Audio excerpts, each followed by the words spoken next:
ඉතින් හුඟ කාලයකට පස්සේ මම ඕගොල්ලන්ට මේ වීඩියෝ එකක් අරන් ඉන්නේ. මේක ඇත්තටම ඉතාමත් කෙටි වීඩියෝ එකක්. මම ඕගොල්ලන්ත් එක්ක ෂෙයා කරගන්න යන්නේ පහුගිය කාල සීමාව තුළ මගේ ජීවිතය තුළ ගොඩාක් දේවල් සිද්ධ වුණා. ඉතින් ඒ දේවල් ඇතුළ මම මගේ ජීවිතේ වෙනස් කරගන්න විශේෂයෙන්ම සෞඛ්‍යමත් ජීවිතයක් ගත කරන්න කියලා මම අනුගමනය කරන ටිප්ස් 4ක් තමයි මම ඔයගොල්ලොත් එක්ක ෂෙයා කරගන්නේ. ඉතින් විශේෂයෙන්ම අපේ මුළු තැන්ගේ ඇතුලේ අපි කරන පොඩි වැරදි නිසා අපේ සෞඛ්‍යයට ගොඩාක් නරක බලපෑම් එල්ල වෙන්න පුළුවන්. ඉතින් මම අද ඔයගොල්ලොත් එක්ක ෂෙයා කරගන්නේ මම මේ විදිහට වෙනස් කරගත්ත නරක පුරුදු ටිකක් මම ඒ දේවල් වෙනස් කරගත්තේ මට ඇත්තටම නිරෝගීමත් ජීවිතයක් ගත කරන්න ඕන හින්දා. ඉතින් දිගටම අනිවාර්යයෙන්ම වීඩියෝ එක බලන්න කියලා ආදරෙන් ඉල්ලනවා. මම කරපු පළවෙනිම දේ තමයි සාමාන්‍යයෙන් අපි පිඟන් කෝප් එහෙම හොදන්න මේ වගේ මොනවද මේවට කියන්නේ මේ වගේ net වගේ මොනවද ඒවල ස්පොන්ජ් කෑලි ඊට පස්සේ මෙන්න මේ වගේ ඒවා අපි පාවිච්චි කරනවානේ. ඉතින් මම දැකලා දෙනවා ගොඩක් අය මේක සති ගණන් මාස ගණන් එකම එක පාවිච්චි කර ඉන්නවා. ඉතින් ඇත්තටම වෙළඳ පොළට ගියොත් එහෙම උගලන්ට මේ වගේ චූටි මේ ස්පොන්ජ් කෑලි රුපියල් 10ට 20ට මේ සෙට් එකම උනත් රුපියල් 50ට 60ට ගන්න තැන් තියෙනවා. ඉතින් ඔය ප්ලාස්ටික් බඩු කඩවල වලට එහෙම ගියහම උගලන්ට මේව ගොඩක් අඩුවට ගන්න පුළුවන්. ඉතින් මම හැම වෙලේම කොහේ හරි ඒ වගේ ප්ලාස්ටික් බඩු කඩේකට ගියහම මේ වගේ වෑන් 3-4ක් අනිවාර්යෙන් ගන්නවා. එතකොට මම කරන දේ තමයි මම මේ ස්පොන්ජ් කෑල්ලක් වැඩිම පාවිච්චි කරන්නේ සතියක් වගේ කාලයක්. මම හැමදාම ඒක මට මතක් වෙන්න ග්‍රොසරි shopping මම හැමදාම සෙනසුරාදාට යනවානේ. ඉතින් සෙනසුරාදාට මම අනිවාර්යෙන්ම මේ පරණ ස්පොන්ජ් එක අයින් කරලා මේ ටික අයින් කරලා අලුතෙන් මේවා පාවිච්චියට ගන්නවා. ඉතින් මොකද එහෙම කරන්න කියලා ගොඩක් අයට ප්‍රශ්නයක් ඇති වෙන්න පුළුවන්. මොකද අපි හැමදාම වගේ මේකේ අපේ අර ඉඳුල් අනම්මනම් මොනවද හොදන්න අපි භාවිතා කරනවා. එතකොට ඔයගලන්ට හිතා ගන්න බැරි තරම් මම මේක Facebook එකේ ආටිකල් එකකින් ඇත්තටම දැක්කේ. හිතා ගන්න බැරි තරම් බැක්ටීරියා ශරීරයට අහිතකර දේවල් මේ ස්පොන්ජ් කෑල්ලක් ඇතුලේ තියෙන්න පුළුවන්. එතකොට ඒ හින්දා අපි මේවා වැඩි කල් පාවිච්චි කරන්න හොඳ නැහැ.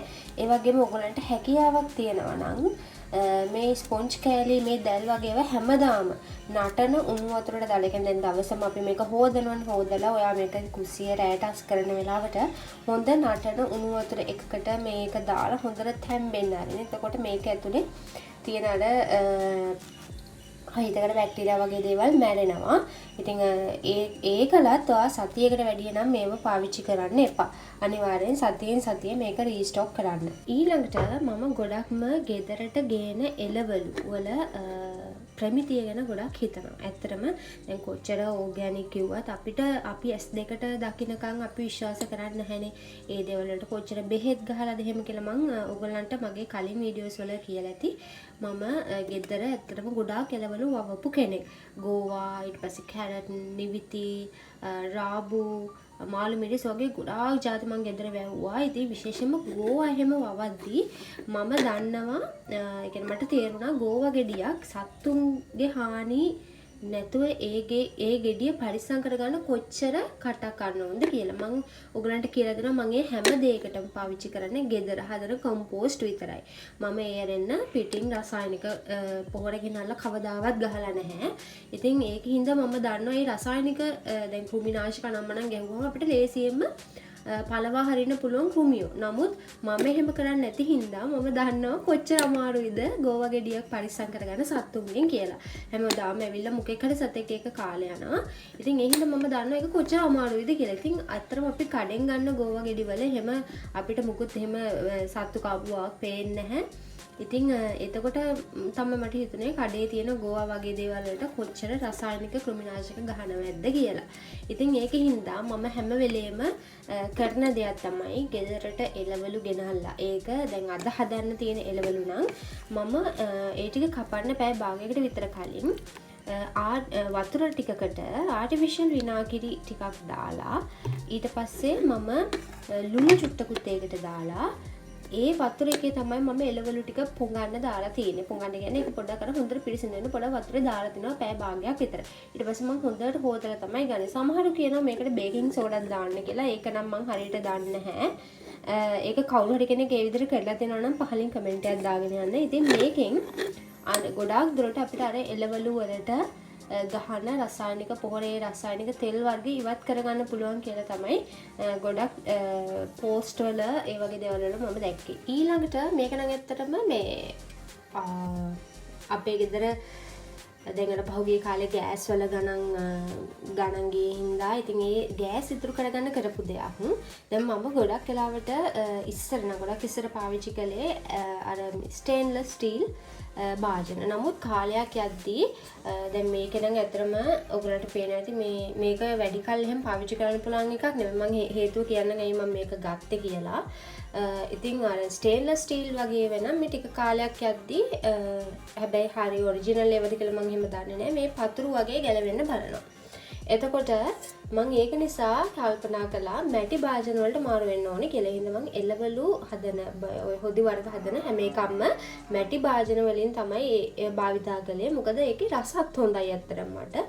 අනිත් එක මේ අර පිරිසිදුකම ඊට පස්සේ ගත්තම මේ වගේ පතුරු ගැලවෙන්නේ නැහැ. ඒ වගේ දේවල් ගොඩක් තියෙන හින්දා මම මැටි භාජන වලට මාරු වුණා. හැබැයි අපි කොච්චර ගෑස් බලන් කියලා ගත්තත් මට නෝටිස් වෙච්ච දෙයක් තමයි ගොඩක් ගෑස් යනවා. සාමාන්‍යයෙන් මම අර ලීටර් 12 කිලෝ 12 එක සාමාන්‍යයෙන් අපි මාස 6ක් විතර පාවිච්චි කරනවා අපේ ගෙදර.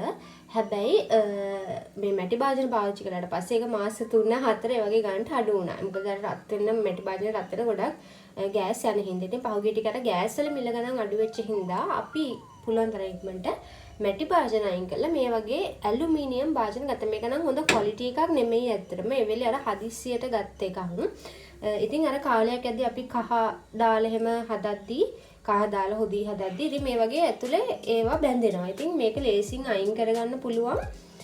ඕගලන්ට මේ මොනවද ටූත් පේස්ට් දාලා මේක පොඩක් හොඳට මැද්දාම මේ ගතිය යනවා.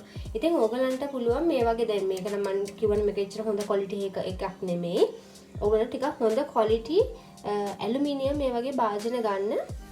මොකද ඒකේ ඔයගොල්ලන්ට බල ශක්තිය ගොඩක් ඉතුරු කරගන්න පුළුවන්. ඉතින් අපි ගොඩක් අයට තියෙන ප්‍රශ්නයක් තමයි මහත් වෙන එක, බඩ එන එක. ඉතින් ඒකට ප්‍රධානම හේතුවක් තමයි ඉතින් අපි ගන්න කෑම. ඉතින් ගොඩක් වෙලාවට මමත් try කරලා තියෙනවා කෑම පාලනය කරන්න. නමුත් ඒක බොහොම ටික දවසයි කරන්න වෙන්නේ. හැබැයි දැන් මම මාස 3ක වගේ ඉඳලා මගේ බත් කෑම සම්පූර්ණයෙන්ම අඩු කරලා දෙනවා. මම බත් ගන්නේ ඇත්තටම ග්‍රෑම් 25ක් වගේ ප්‍රමාණයක් තමයි මම බත් ගන්නෙ. ඉතින් ඒක දැන් අපි දන්නවා ග්‍රෑම් 25 කියන හරිම පොඩි ගාණක්. හැබැයි ඒකෙන් අපේ බඩ පිරෙන්නේ නැහැ. ඉතින් ඔයාට බඩ පිරෙන්න නම් ඔයා හොඳට ඒකට එළවලු වැඩිපුර දා ගන්න ඕනේ. ඒ වගේම කාලේ වුණාට පස්සේ ඔයා ෆෘට්ස් වගේ දේවල් ටිකක් වැඩිපුර ගන්න ඕනේ. ඉතින් මගේ කෑම පාලනය කරන්න මට ගොඩක් උදව් වෙච්ච එකක් මේ පිඟාන. මේක ඇත්තටම මම ප්ලාස්ටික් බඩු කඩේකින් ගත්තේ. ඔයාලට පේනද මේකේ ගහලා තියෙන මේ vegetables and fruits, protein, grains එහෙම කියලා ෆැට් මෙන්න මේ විදිහට තියෙනවා. ඉතින් ඇත්තටම මම මේ දැන් බත් එක නම් මේ රවුම තරම චූටියට එන්නේ නැහැ. මේ ග්‍රෑම් 25ක් වුණාට මීට වඩා චුට්ටක් ලොකු වෙන්නේ. ඉතින් ඒකින්ද මම මේ තියෙන පිළිවෙලට තමයි ගොඩක් වෙලාවට එළවලු දාගන්නේ. දැන් මේ grains නම් මේ ප්‍රමාණයට එහෙම ගන්න එහෙම නැහැ. නමුත් අර මේකෙන් මට හරියටම පේනවා මම කොච්චර ප්‍රමාණයක් ප්‍රෝටීන් ඊට පස්සේ මේ ධාන්‍ය වර්ග එළවලු වර්ග කොච්චර ප්‍රමාණයක් මම කෑමට ගන්නවද කියලා. ඉතින් ඕගොල්ලන්ට පුළුවන් මේ වගේ පිඟාන පොඩ හොයලා බලලා ගන්න ඕන තරම් ගන්න ඇති කඩවල වල. ඉතින් මේකෙන් ඔයාලට කෑම පාලනය කරන්න ලොකු මොටිවේෂන් එකක් එනවා. ඒ තමයි මෙන්න මේක. මම ඇත්තටම මේ හදලා තියෙන සුප් කැට. ඉතින් ගොඩක් වෙලාවට අපි ඔය රයිස් එකක් හදද්දී නැත්තම් මොන හරි ඩෙවල් එකක් වගේ දාද්දී කඩෙන් එන සුප් කැට දානවනේ. ඉතින් ඇත්තටම මම මේ තීරණය ගත්තේ මොකද මගේ අක්කා එයා මගේ වීඩියෝස් උත් ඉස්සර බලනවා කමෙන්ට් කරනවා. ඉතින් එයා දැන් මාස 7කට 8කට විතර කලින් එයාට එකපාරටම එයා කලන්ත දාලා වැඩිලා ඊට පස්සේ එයාට ටෙස්ට් කරලා පස්සේ එයාට කැන්සර් එකක් කියලා එයාට ඒ ට්‍රීට්මන්ට්ස් කරන්න පටන් ගත්තා. ඉතින් දැන් එයා අපෙන් ඈතලා ගිහිල්ලා මාස 3ක් වෙන්න ළඟයි. ඉතින් ඒක නිසා මම ගොඩක්ම ඒක ගැන කන්සර්න් වුණා අපි මේ කන කෑම ಜಾති ගැන. ඉතින් ප්‍රධාන වශයෙන්ම දැන් අර කියනවනේ සුප්කට මොනවද ඔය එක නූඩල්ස් ಜಾති කන්න එපා කියලා. ඉතින් මම මේ හැම දෙයකින්ම ඈත් වෙලා තියෙන්නේ දැන්. ඉතින් දැන් සුප්කට වගේ දේවල් අපි ඔය රයිස් අනමනන් වගේ දේවල් වලට දානවනේ. ඉතින් මම කල්පනා කළා මට මේක ගෙදර හදාගන්න පුළුවන්ද කියලා. ඉතින් ඇත්තටම මම ඔය YouTube එකේ TikTok එකේ ඔයාලට සර්ච් කළොත් ඕන තරම් වීඩියෝස් හොයාගන්න පුළුවන්. මේ මොනවද සුප් කැට ගෙදර හදාගන්න පුළුවන් විදිහට. දැන් මම මේක පුරෝලම හදලා තිබුණා. තව මේ පොඩ්ඩයි තියෙන්නේ. මම මේක හැම එකකටම දානවා. මොකද ඇත්තටම මේකට කිසිම රසායනික දෙයක් කල් තබා ගැනීමේ දෙයක් කිසිම දෙයක් දාලා නැහැ. මම මේක ෆ්‍රීසර් එකේ තමයි දාලා තියෙන්නේ. ඉතින් බය නැතුව ඕනම දෙයකට දාන්න පුළුවන්. මම නම් මොන හරි පරිප්පු හැදුවත් ඒකටත් දානවා. ඉතින් මාරම රසයි කියන්නේ කඩේ එක තරම් අර කඩේ රසය එන්නේ නැහැ ඇත්ත කියන්න ඕනේ. හැබැයි හෙල්දි. මොකද අපි ගෙදර හදන කැරට් මොනවද මස් ඒ වගේ දේවල් දාලා හදන හින්දා අපිට බය නැතුව පොඩි ළමයෙක්ට උනත් මේක දෙන්න පුළුවන්. ඉතින් ඕගොල්ලෝ හරිම ලේසි හදාගන්න මේක. ඉතින් ගෙදරදිම මේක හදාගන්න බලන්න කඩේන් ලේසියට ගන්නේ නැතුව. ඉතින් කඩේ එකක් ගන්නවනේ ඉතින් ප්‍රශ්නයක් නැහැ. ඕගොල්ලෝ කැමති එකක් කරන්න. හරි වුණාට මම කැමති ඇත්තටම නිරෝගී ජීවිතයක් ගත කරන්න. ඒක හින්දා තමයි මම මේක ගෙදරදිම හදාගත්තේ. ඉතින් තව මම try කරනවා. දැන් ඔය කොත්තු මී වගේ දේවල් අපි ඇත්තටම කන්නේ. ඒකේ තියෙන අර සීසන් පැකට් එක, ඔයිල් පැකට් එක වගේ දේවල් නේ. ඉතින් ඉන්ටර්නෙට් එකේ ඕන තරම් තියෙනවා. ඔය ඕගොල්ලෝ පොඩ්ඩක් ගහලා බලන්න. instant noodles seasoning එක හදාගන්න විදිහ තියෙනවා. ඊට පස්සේ ඒ chili oil එක හදාගන්න විදිහ තියෙනවා. ඉතින් ඒවා ගෙදරදී හදාගන්න. මොකද එතකොට ඔයාලට ගෙදරදී වුණත් ඒක කන්න පුළුවනි අර කඩේ තියෙන රසකාරක වගේ දේවල් දාන්නේ නැතුව. ඉතින් මම ඒකින්ද ගොඩක් වෙලාවට try කරනවා ඒ වගේ දේවල් කරන්න. ඒ වගේම තමයි මම දැන් ටිකක් උත්සාහ කරමින් ඉන්නවා ගෙදරදීම එළවලු වවන්න. ආයි පටන් අරගෙන තියෙන්නේ. ඉතින් ඒවත් මම ඔයගලන්ට ඉස්සරහට වීඩියෝස් අරගෙන එන්නම්. ඉතින් මෙන්න මේ දේවල් තමයි මට ඔයගලන්ට කියන්න ඕනේ නිරෝගී ජීවිතයක් ගත කරන්න මම කරන දේවල්.